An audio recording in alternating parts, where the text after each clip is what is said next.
Aaron and Andy, veterans of the K-hole, were back. They had journeyed into the white abyss before, emerging dazed but enlightened. They knew the risks, the feeling of being untethered from reality. But the lure of the K-hole, the promise of a mind-bending adventure, was too strong to resist. Armed with a gram of pharmaceutical-grade ketamine and a thirst for the unknown, they rented a dingy motel room on the outskirts of town. The air hung thick with the smell of stale cigarettes and regret. Perfect. Andy, ever the cautious one, went first.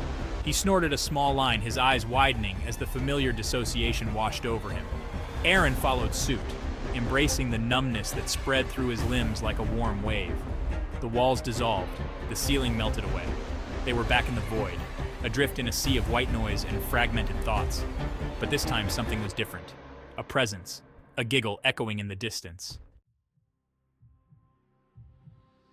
They stumbled upon her in a corner of their minds, a young woman named Chelsea, curled up in a ball, her eyes wide with terror. She was trapped, caught in a loop of negative thoughts, her mind a whirlwind of anxiety and fear.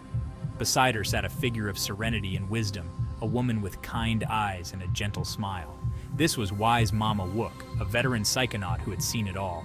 She watched over Chelsea with a mixture of empathy and amusement. Dude, she's freaking out. Aaron whispered, his voice echoing strangely in the vast emptiness of the K-hole. Andy, ever the empath, felt Chelsea's fear as if it were his own. He knew the feeling, the overwhelming sense of dread that could accompany a K-hole gone wrong. We have to help her, Andy said, his voice barely a whisper. Wise Mama Wook turned to them, her eyes twinkling with amusement. She's just having a bit of a trip. She'll be all right. Chelsea looked up, her eyes filled with tears. I'm stuck. I think I'm retarded forever. Aaron and Andy exchanged nervous glances. They had been there, felt that same fear gripping their hearts. No, dude, you're just high. Aaron reassured her, his words slurring slightly. Andy knelt beside Chelsea, his hand hovering over hers. It's the ketamine. It'll wear off soon. But Chelsea wasn't convinced. No, I'm serious. I can't feel my legs. I'm never going to walk again. As Aaron and Andy tried to calm Chelsea down, they felt themselves being pulled deeper into the K-hole. The walls of reality dissolved completely, and they found themselves in a bizarre, ever-shifting landscape. Trees morphed into grotesque figures, their branches reaching out like skeletal fingers. The air crackled with strange energy, and the sound of distant laughter echoed through the void.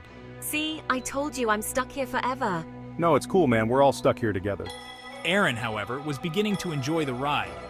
He started laughing, a high-pitched giggle that echoed through the strange landscape. Chelsea's fear turned to confusion as she watched Aaron dissolve into hysterics. His laughter was contagious, and soon she found herself giggling along with him, unsure of what was so funny but unable to stop. Andy, however, was starting to get freaked out. He had never been this deep in the K-hole before, and the unpredictable nature of their surroundings was starting to unnerve him. Guys, I don't like this. We need to find a way out of here. But his words were lost in the cacophony of laughter that now filled the air. Aaron and Chelsea were rolling on the ground, tears streaming down their faces, their bodies convulsing with mirth. Lost in a world of their own making, the trio tumbled further into the depths of the K-hole. Time lost all meaning, and the line between reality and hallucination blurred beyond recognition. Would they ever find their way back to the real world? Or were they destined to wander the strange and wonderful landscapes of their own minds forever? Only time would tell.